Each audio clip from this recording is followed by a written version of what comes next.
Oh my God. Boy, do we have a show for you tonight. Welcome to HorrorBuzz Live.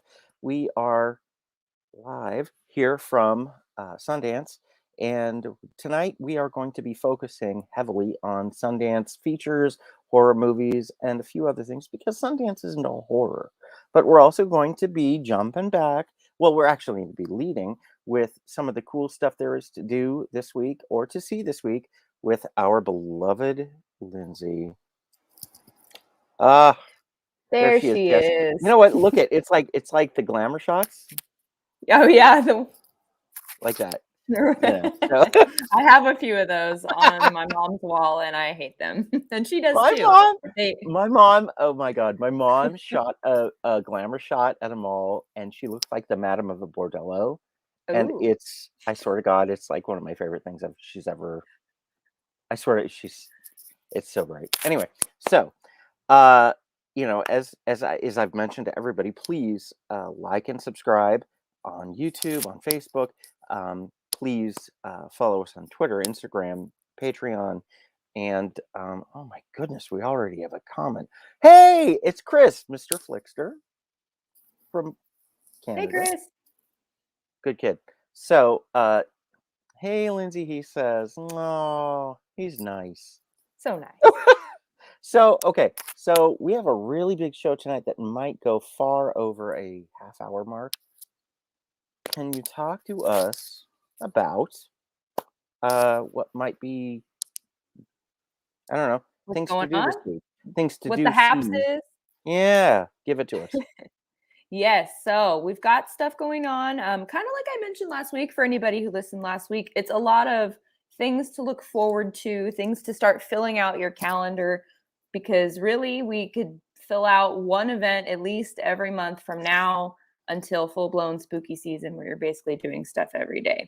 So a couple things to keep in mind. So for movies, this week we've got a couple. Today's very movie heavy, so I'm keeping it light with the movies. We're going to get into the really fancy Sundance stuff in just a minute. But if you're into some VOD releases, I've got two for you. First up, we have The Requin. That's on Friday, January 28th. And this is about two people who go on a honeymoon to some beautiful seaside villa in Vietnam. And then a big storm comes in, breaks apart their villa, and the two lovebirds end up floating out to the open ocean. And one should appear, but a herd of very hungry, very aggressive great white sharks, and they get separated. And Jaylyn, who is played by Alicia Silverstone, she needs to fight them off. So if you like a good old shark movie, that's The Requin, and that's coming to video on demand this Friday. Also coming out this Friday is In the Forest, and this is about woman, Helen, and her daughter. They go with the daughter and the grandfather. Basically, they go out for a camping trip. They go super deep into the forest.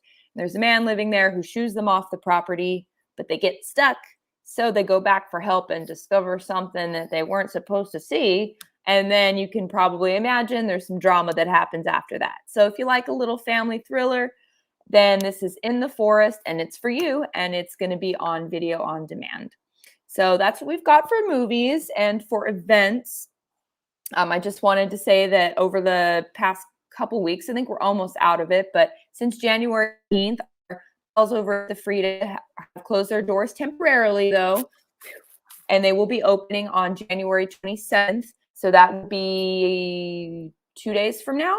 So make sure if you have a movie you want to see if it's playing there, go support them. They are super awesome. They do have a couple fun drive-in movies. They still are doing the drive-in at the Tustin Mess Hall, which was an awesome event. We've done a couple events with them with that, and super, super fun time. So a couple that you want to look out for. One is Hausu, and this is about a schoolgirl who travels with some classmates to her aunt's creepy house, and she faces all kinds of crazy stuff like evil spirits, a demonic house cat, a bloodthirsty piano. It's like completely bonkers, and it has all kinds of animation and collage effects.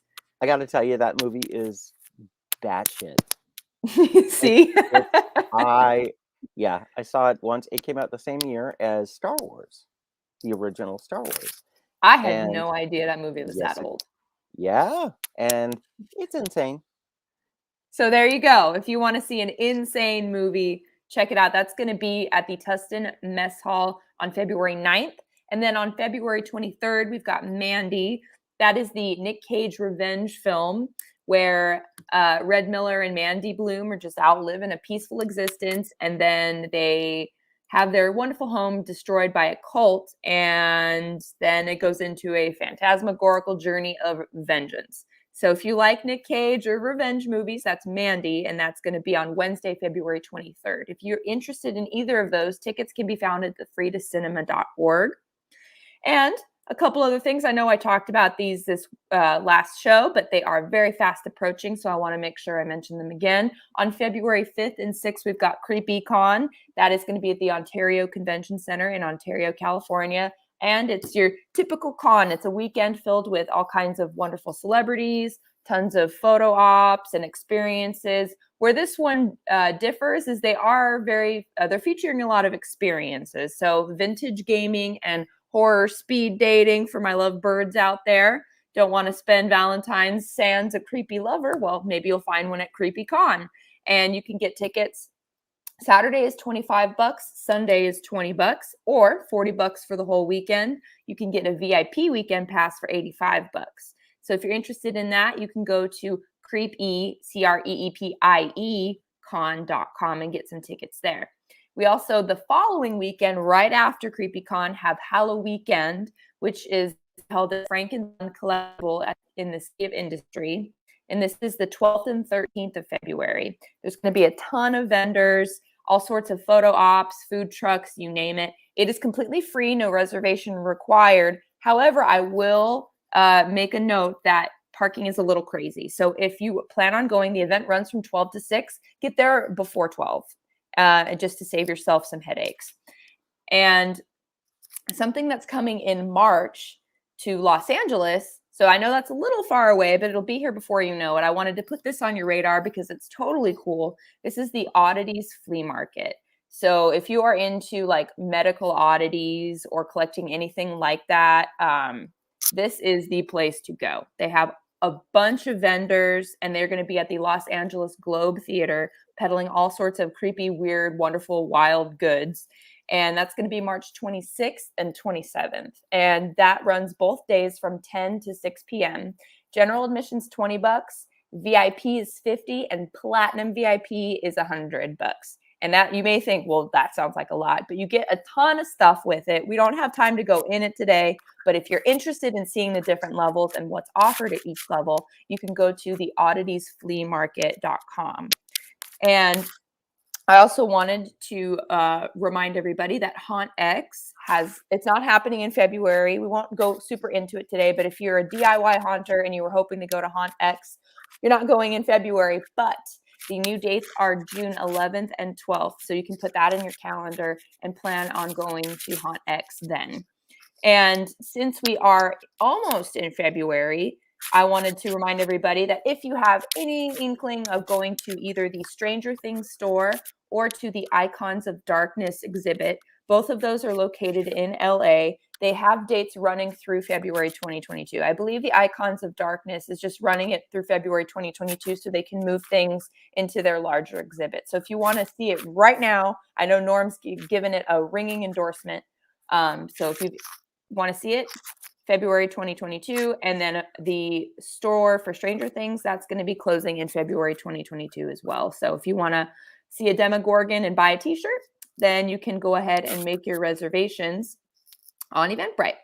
And we have October Village. Those guys are putting together another photo op vendor event. This is going to be taking place on March 5th and 6th from 12 to 6 p.m. That's like the magic time at the Doubletree Hotel in Santa Ana. And this is cosplay heavy. So if you are into cosplay, you love to dress up creepy, kooky, spooky, whatever, then don your best costume and come on down because they would love to have you be there roaming around. There's going to be tons of photo ops, all sorts of vendors, of course, and the admission is completely free. However, if you want VIP admission, you can get your express line entry because there are capacity limits. So if you want to be in before everybody else, you can get VIP admission and you get a cool t-shirt. So to purchase your tickets, you go on Instagram and follow at October Village, and then they have a link in their bio, like a link tree, and you can either make your reservation or buy a t-shirt and then get the express reservation. So I know there's a ton of stuff. It's all kind of all over the place. And there's stuff that we've got even going into July, which brings me to my last event. We have the Mad Monster Party. So if you guys are familiar with Mad Monster Party, they travel around the US putting on different events, like a con event, basically. And this year for 2022, they're going to be doing 2 events. And the first one here is going to be at the Embassy Suites by Hilton in Concord, North Carolina. So if you are in that area, then this event is for you.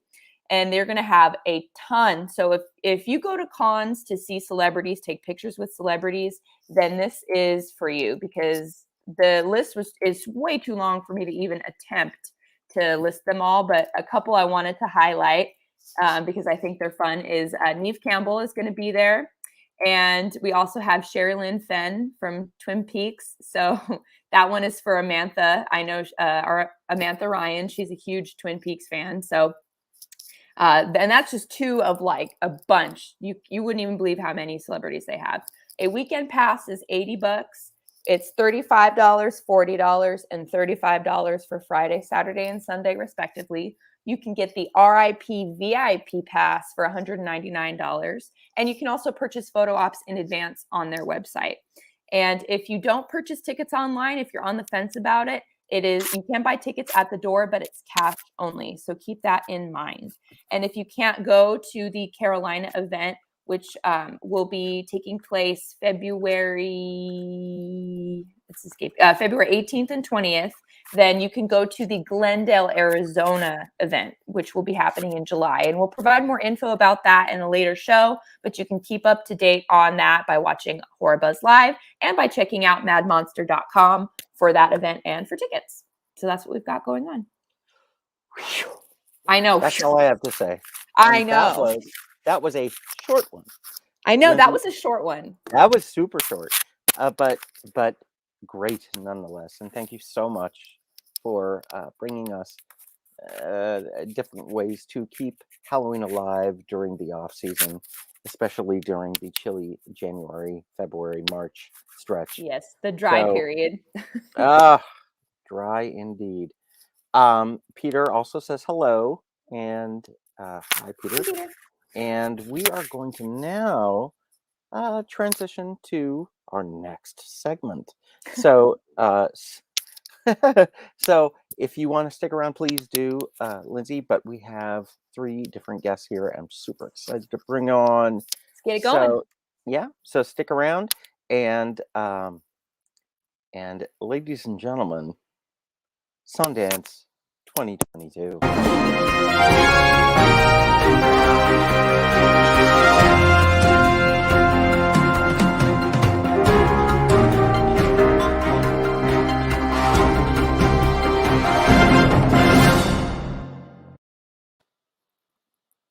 Yes, very serious. Here we are at Sundance 2022, and we have with us Brian Fanelli.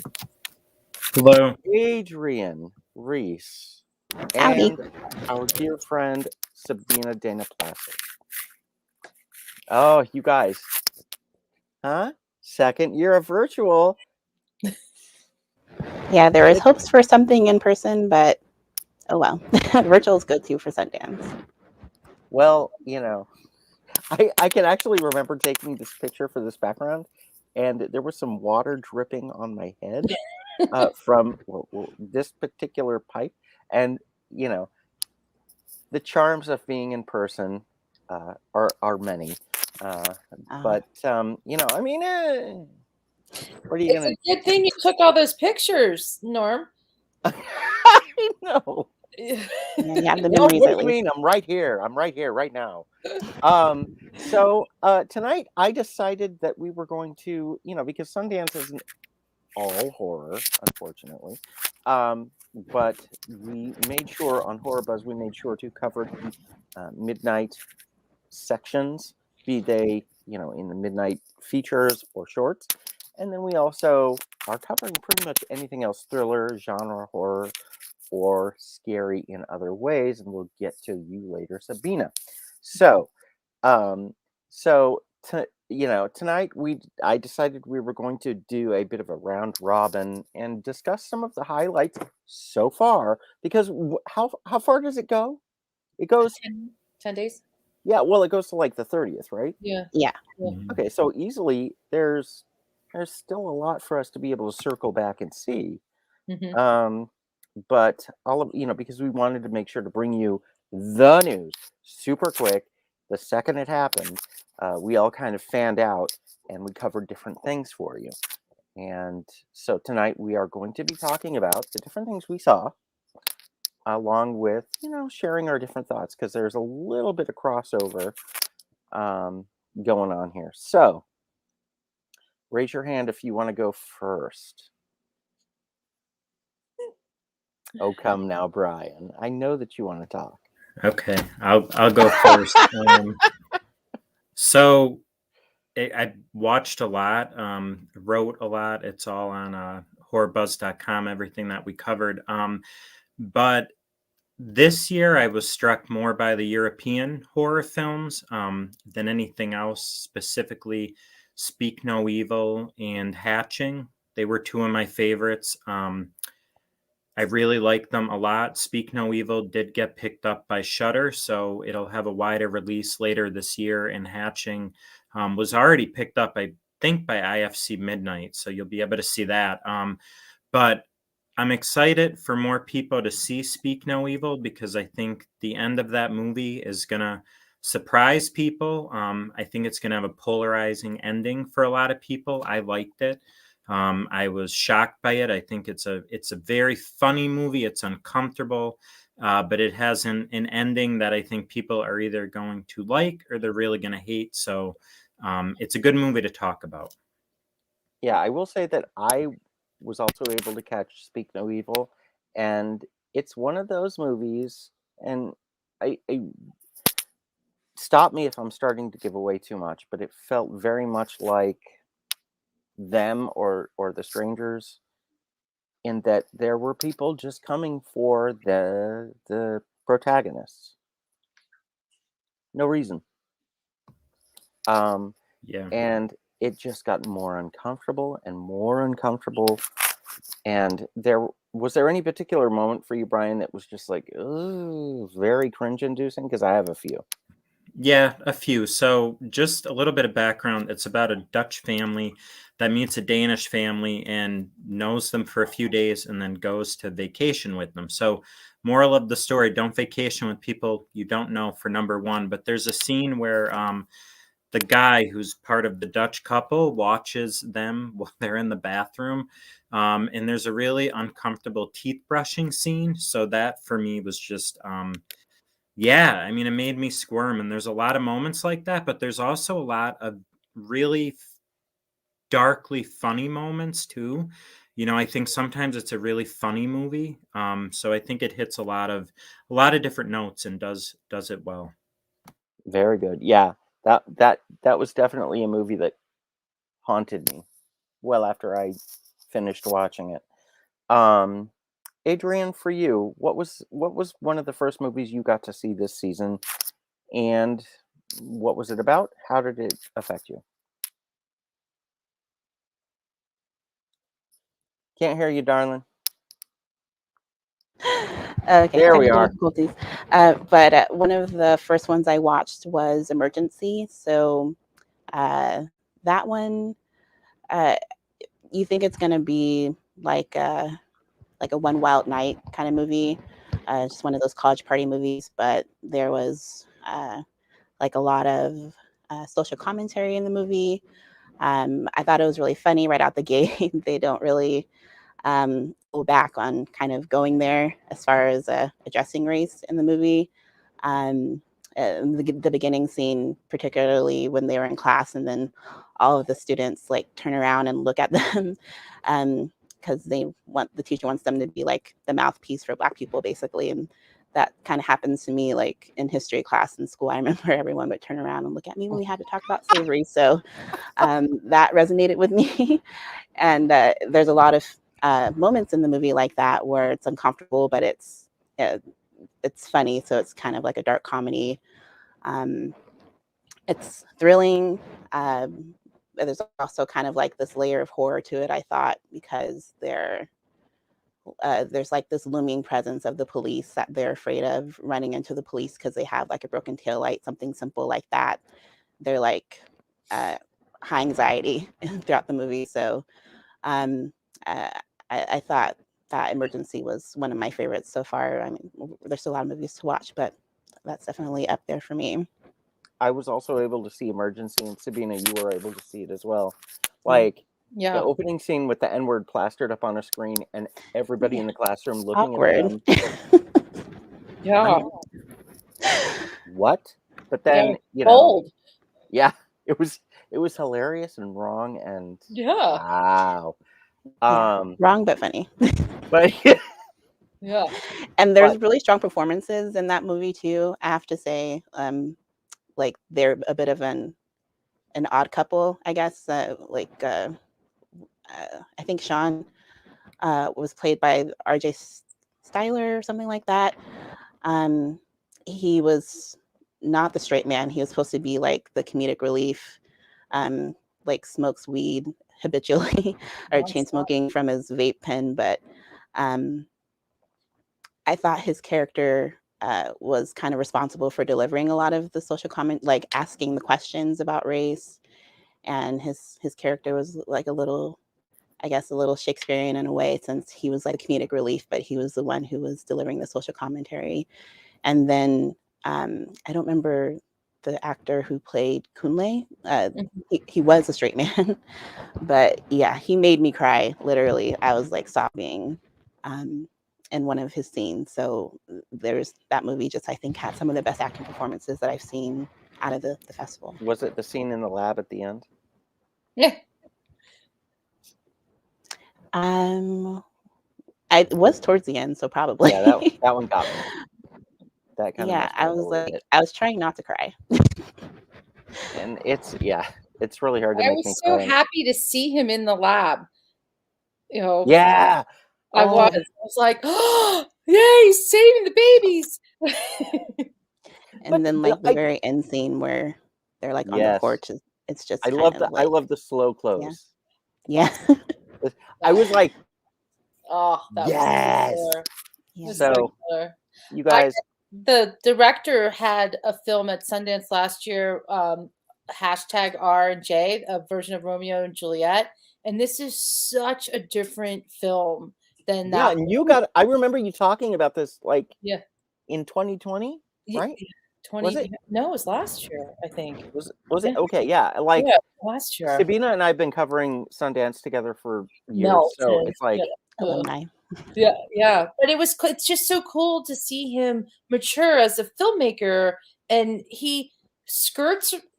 It was so our #R&J was so in your face, and it was made with a camera. I mean, it was made with a phone mostly, and it was so tough. And this one, he steps back and takes it seriously what he's doing. And Adrienne, I think you brought up exactly what he did that was so important in this film. He had the timing was so good.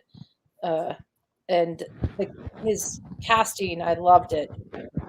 And then at the end, I couldn't have asked for a better ending. I was so excited to see that door shut. I couldn't tell you. It was so good. How many times would you want to do that? Well, again, Emergency, please. To me, one of the highlights of the festival was good.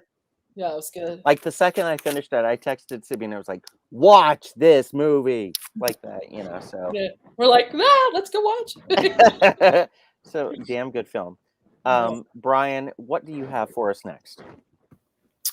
Emily the Criminal. So I've really liked seeing Aubrey Plaza's kind of evolution as an actress, and she's been picking weirder roles lately, like Black Bear, which came out a year or two ago. And then she also produced Emily the Criminal, and it is a phenomenal thriller. Really, really high tension. A lot of things go wrong in the film for her character. She plays somebody who is in massive student loan debt, stuck in the gig economy, and then gets trapped in LA's crime world, and then sort of finds her voice through it. So her character undergoes a lot of changes, but she is just phenomenal in it. But the whole cast is really good. But she definitely carries that film, and man, it's tense. There's a lot of scenes in it where you're not sure how her character is going to get out of situations or if she's going to get out of them. Just a really good script and a really, really good performance from her. And I just, I have my eye on her, and she's been picking some really good roles. And you could tell that she really poured her heart into this and cared about the film as a producer as well. I fell in love with her the second I saw her in Safety Not Guaranteed, which was Yeah. so good. But her deadpan delivery, but also reaction to things was like, oh, she gets it. So how does she use what she's developed for this particular film? This I don't this I think is, I'm trying to think of what I want to say here. This I think is more of a breakout for her in some ways, because I'm used to her kind of playing, that deadpan type of character, but she's a lot edgier in this. I think this role was a little more demanding of her too, because of what her character goes through and the situation her character's in. So I think this is a lot different from those other roles. And stuff that she's done in the past. I mean, there's funny moments in this, but not a lot. And I just think that she really, really shines in this role. Amazing. Yeah, Well, I saw her. She's like the darling of Sundance this year, and I got to see Black Bear last year. Last year, and she was actually, Norm, where you are right now at Sundance. That's where she was, where I saw her before her premiere. And I don't see her anywhere. I swear she was there. Like, but she is she's like this tiny person with a big presence. That's what I love about her. And she studies the material. That's the other thing I like about her. I'm very excited to see that film. I haven't had a chance to see it, and I've been reading a lot about it, Brian. People love her. It's her turn. It's her time. Well, I kind of feel like it's always been her turn. She's just been so damn good so long. She's really cool. So, yeah, definitely something that I want to check out. Let's see, whose turn is it next? Raise your hand. Sabina, let's talk about something you've seen. What did I say? So I was trying to think the best pick for HorrorBuzz, because I don't watch a lot of horror, and I'm learning to do that more. So I saw Brian and Charles, which is like, except it's not horror, but it teeters on that. What do you guys think? So it is a Welsh film about an inventor, and who also moonlights as sort of a handyman around this little town. And it's a comedy, and it's also a mockumentary. So he's got like a documentary crew that's following him around. And he decides, after picking through garbage, which he does on a regular basis, to create a robot. And at first it didn't work. And then it comes to life, and he finds the head in the garbage. And I think that's what helps. But he has this blue sparkly light. He's got a washing machine for a body, and he's a computerized voice. He's like 7 feet tall, and he's kind of goes right into adolescence and a young adult mode, and is just feisty and fights. And the Brian, the inventor, also has a love interest who's just as geeky as he is in the best ways, and they have to fight off this town bully, which is a family, actually 2 girls and parents, who knock people around and they're mean. And it's a tiny little Welsh town, stone homes, there's cows, there's sheep everywhere. And it's really, really it's corny but lovable. And he has like disco playing in his truck with a little disco ball, and you see him, you just saw a picture of him. This is not like the hip happening guy. But at the end it's so endearing to see the robot wants to go travel the world and learn things, go to Hawaii. At one point he makes a hula skirt out of sheets, and he's always being like rushed back into the house, and Brian doesn't want him to be seen, but they do steal him and they want to burn him. The bullies they have this big bonfire, and I'm not going to say any more, but it's just one of those creative films that, that's why I love independent film. You never know where someone's amazing idea is going to come from, and the set decoration and the thought behind how to make this robot operate with humans and that you actually take it seriously was quite clever. It was very clever. It sounds so Frankenstein, but Oh, completely. Yes. Yeah. Mary Shelley everywhere. Absolutely. Yeah. Yeah. It's maybe that's something I'm gonna be able to catch. Yeah. Because we get a few more extra screenings until the 30th. So Don't you love that? Don't you love like you actually can watch films and they're let you do it, like, and they gave you a lot of opportunity? That's a first, I think. Well, I think it's the first they were able to, because last year they were like very like, oh, it's a festival. But then this year they are trying to maintain that energy, but they're also being extremely generous with being able to go back and check out things. So that's how I was able to see Emergency, and that's, it was like, wow. Oh yeah, everything you suggest, Norm, I'm like, oh my god, we got to see that. I've got 4 days left. Like, remember like Strawberry Mansion last year? Still, if anybody, it's coming out this year. See Strawberry Mansion. That came from Sundance 2020, and I'm gonna buy that, own that, live that. I mean, I loved that film. So, Adrienne, what do we have next? You got to see, you actually got to see Neptune's Frost, right? Yeah, there we are.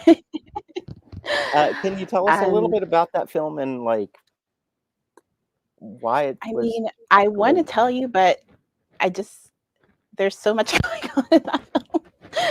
It was a lot. It's like a fantasy film, I think, it's a lot. So it's like a sci-fi movie.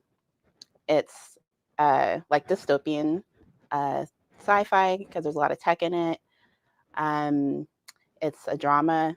It's kind of like a journey saga movie too, like for a character.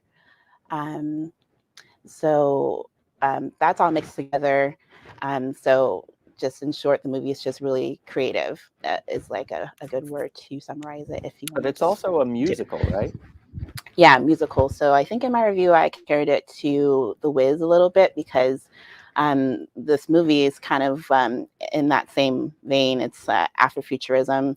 So it's exploring kind of like sci-fi themes placed against like a BIPOC story. So in this one, it's set in Rwanda, and it's kind of following a character who starts out in mining, in a mining camp out there. So those are oppressive, as we know, and he eventually escapes the Burundi mining camp that he was in, and then he kind of goes on like a character journey, and along the way it's kind of like tied together with a bunch of songs, and it was mostly hip hop, but there is like a lot of like techno or industrial music mixed in. So it was a really good songs, just like for a musical, but it also had a really good story. So I feel like it's like a soundtrack you can listen to like outside of the movie, just like riding around, because it's kind of like a hip hop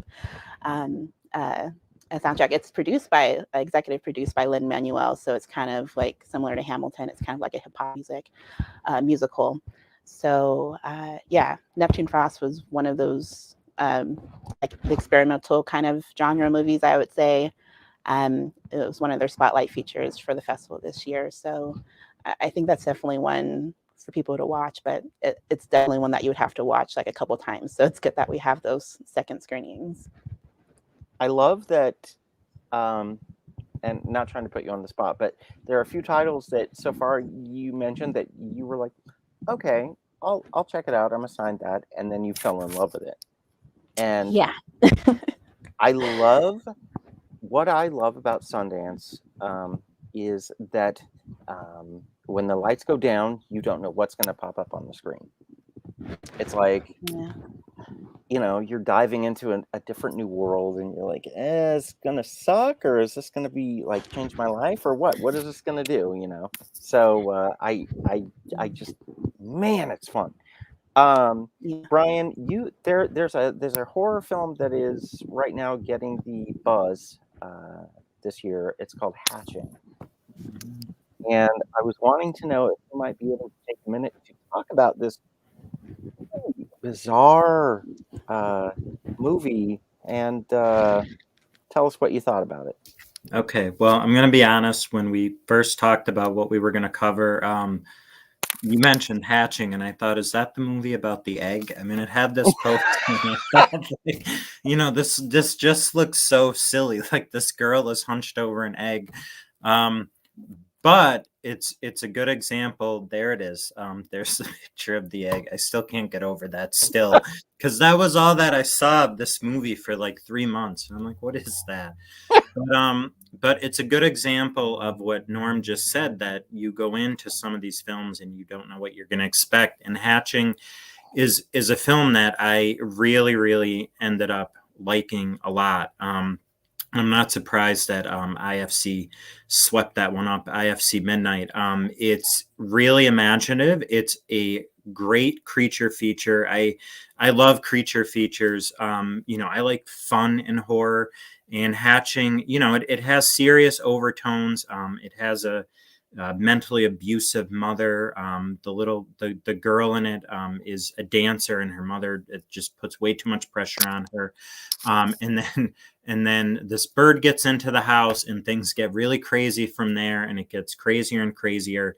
And the egg turns into this bird-like monster that then transforms into a creature that looks similar to the girl. So there's a lot going on, but there's some great practical effects and a lot of turns that are unexpected in this film, but it's definitely one that I recommend. And when it has wider release, I think this spring, I think April, IFC Midnight's putting it out. It's worth checking out, and you know, go into it with an open mind. Other than that, still of the protagonist hunched over the egg. There it is. There it is yet again. And parts of it too reminded me a little bit of Black Swan, because there's like that weird dual identity, and you could like, maybe this creature is like a manifestation of this girl and the pressure that she feels. But there's a lot going on, a lot to unpack. But it's also a fun movie. And, you know, horror movies, I think, should be fun. A lot of the movies, the horror films at Sundance this year, felt super heavy. And I was glad to see a creature feature that was in the midnight section and has been getting a lot of attention. Yeah, it's nice to see the midnight screenings. There's a specific energy to them, where people are yelling out loud their reactions and screaming and laughing and having a great time, and it's such a wonderful communal experience. So it's something that cannot be replicated in a virtual festival. It's not a thing. But it's nice to have it anyway. So let's see, Sabina, we have one more for you, and you got to see a rather controversial documentary, didn't you? That I don't know, ran a little long. Which one? Yeah, the Cosby one. I'm trying to. Gosh. So it's a series on Showtime. and it is broken up into 4 episodes. Brutal, brutal. Everything you love and everything you can't believe that's going on with Bill Cosby and how he was a master of his world. Talk about horror. You believed this person was one way his entire career, and he changed so much for African American actors, stunt people who were never on the sets. He brought them in. He changed how people viewed everybody, with from Fat Albert to the Cosby Show. He was America's dad, America's family. Just this incredible open-mindedness that everybody loved, and then this monster of a human, of a man who used pills and to assault women and rape them. There were so many different people on so many different levels, how he met them. Women, he would actually, we were talking to my partner and I were talking about this, how he actually set himself up in Reno, Nevada, because of the ability to have so many women around, and no one would ever call him out on what he was doing. These women stayed silent, and the odds of them ever connecting each other about meeting Bill Cosby, or that Bill Cosby was going to help them with their career, were none. And he just kept going, and his whole life, you know how they say crimes happen in the middle of the day right in front of you, but you never see it? That's what he was doing. His whole life was masking this predator person. And when he did finally get arrested for what he was doing, and the things that people could connect to him, Spanish Fly, which was a joke on an album called It's True, It's True, talks about exactly what he's been doing. And he's this person who was on a pedestal for children and education. And then in the 70s, he did these shows about how we have to deal with racism in our country. It was on a major network. There were only 3 of them. And it just goes on and on. And unbelievable interviews, so well done. Camus, the comedian actor, he did. And then at the end of this series, when they find out he was released on a technicality or whatever that really minor scenario was, if he kind of felt like the whole show fell apart. And so did everybody else they were interviewing, and the women who were involved, and there are hundreds of them that they know of. Who knows about the others? And it was left like that. Like, this is what happened. And I still today just was thinking about it. How is it that someone you really thought was guiding our world, our culture, our society, is this person? And I'll tell you one thing, this is really weird. Where I live is kind of a magnet for wealthy people and Hollywood types. It's a resort town in Idaho. And he was coming through one summer, and this was about almost 10 years ago, maybe 11 years ago. He was doing a tour. And by the way, he was starting to crumble then, but it wasn't as big as it is now. I mean, it definitely was falling apart as women actually started to figure it out. But he answered the phone. Yes, it is. That's how he answered the phone when I called him. Yes, it is. And I was like, well, that's Wait, I got to interview him talk to him for a newspaper story. I was the arts editor for a newspaper. He came through and he did a performance in our town, and we talked. It was amazing. We talked about, I'm from Baltimore. We talked about what goes on in Baltimore and how much I love my town, and how dysfunctional and separate, and how, it's so rough to see what goes on in that city and how it is today. It breaks my heart. And being part of trying to fix things and be a part of the world there. And he was like, I want to meet your parents. I would love to have everybody come to the show. But when he answered the phone, yes, it is, I thought, wow, who is this person whose ego is so big that they can actually answer a phone like that and get away with it?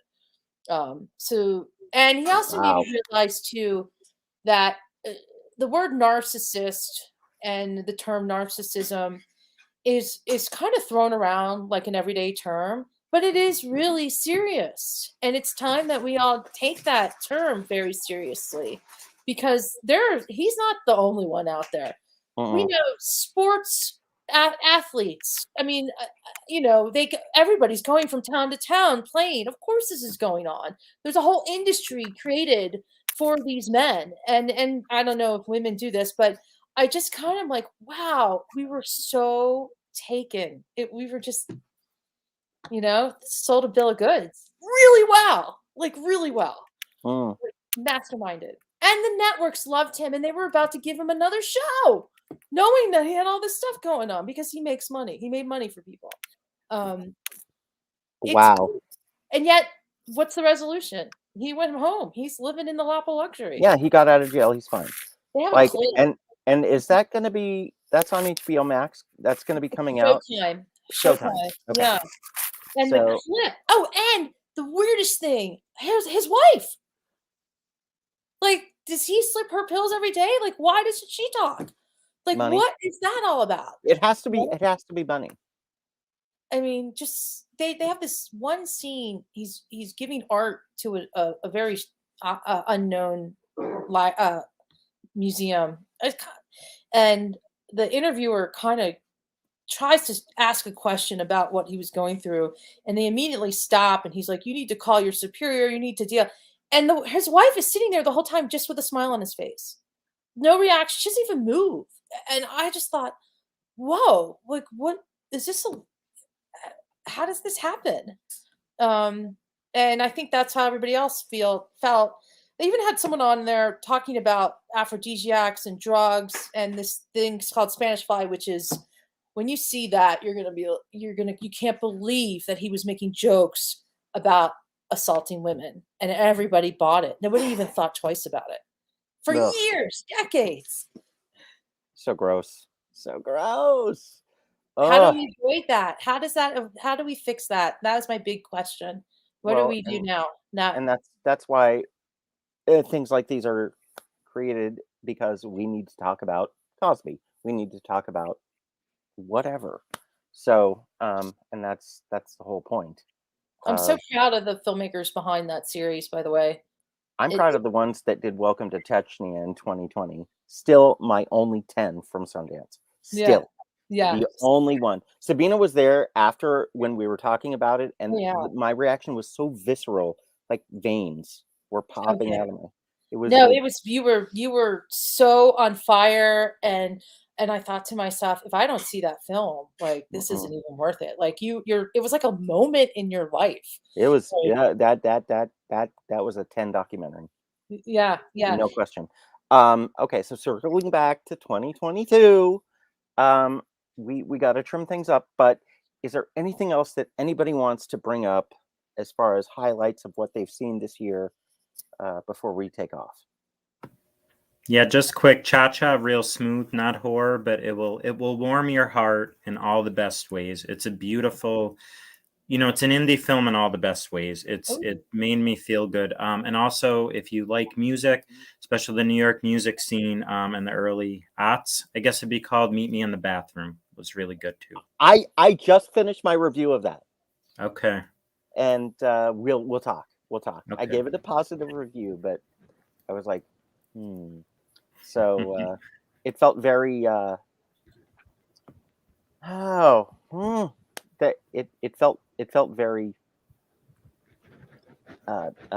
not filtered, but what's the word? Stenciled. It felt very trapped in. It'll come to you at 3 a.m. Yeah. I'll wake up and be like, oh my god! It felt very trapped in its technique. There it is.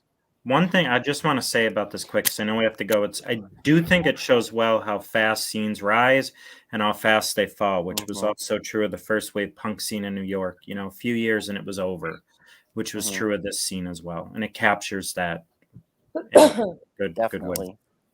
And Adrienne, anything? Besides, I would say I think You Won't Be Alone is probably going to be a popular one out of Sundance this year. Numi Rapace was all over the promotional stuff for the movie. She's only in it for like maybe 15 minutes because the character in the movie is about a witch who gets to shapeshift. So you get to kind of see a character played by a bunch of different characters. Numi Rapace happens to be one of them. So there's a lot of witch movies out of the festival here for some reason, I noticed. But You Won't Be Alone was definitely a good one. It's a period piece horror. Gory a little bit, but also has like a tragic story beneath it as well. So I thought it was really good. Anything from you? You know, I haven't seen anything monumental, even though the Cosby thing was like needed to. It just wasn't like a 10. I haven't seen a 10 yet. There's I'll say some funny things. In the film Good Luck to You, Leo Grand, you get full frontal of Emma Thompson. Wait, what? Yeah, full frontal. Oscar winner Emma Thompson. At how old is she right now? So just Work, so honey, you know, work. and that gives a little hint into what that film's all about. And I did see Palm Trees and Power Lines, and that is a very powerful film. And I had to watch the Q&A because I wanted to know more. Very inspired and interesting director. It's a very difficult subject, and the way she presents it, and I don't want to give anything away, but it's a problem in our society. And I know that when people do these types of films, the public gets so upset. Like I did a review of Cuties, which was about a girl going through a process of coming of age, and it was very you could say it was a little scandalous in how they were dancing and what they were doing, but it was part of the film and how and the story that was being told, and it won an award, rightfully so, at Sundance. This film's doing the same thing. And it's a new, and the actress who's in it, she is new and she is so good. I was really impressed, and that's why I love these independent film festivals like Sundance. Just an aside, I was reading a press release right before we got on that there haven't been many sales this year. Ooh, and really? Ted Hope of former Good Machine, the whole indie life guy, he must be in his late 70s. He made that comment. He's like, where are the sales? Well, it's, and that's, I suppose, a follow-up subject for another show, because Sabina and I have discussed this, and we have different theories as to why things are just kind of there. Jeffrey, sales are down for Sundance. Yeah, sales, because this used to be the market where everybody showed up and picked up the next new thing, and things are kind of slow. Jeffrey also tells us, thank you for what we're doing for indie film. Mr. Flickster asks us, no Night House type of monumental films this year? No, we only deal in hereditary monumental films. Okay, that was 2018, and nothing has touched it since. Moving on. Yeah, I will say that I've seen a bunch of different things, and we can definitely cover them in the next episode. Next week, we're going to be talking about Sundance, but also bleeding into Slamdance, which has been, by all accounts, far more interesting. Yeah? Okay. Oh, yeah. So, Sabina, you are welcome to join us next week if you like at the same time. Thank you guys for having me. It's been fun. Yeah, it's Slamdance is one hell of a good time, and it seems like there's some interesting stuff this year. So, everybody, thank you for joining us. It was kind of a longer show tonight, but hey, it's Sundance, and this is kind of a version of our Christmas. We're crazy about it. So everybody, thank you so much for joining us.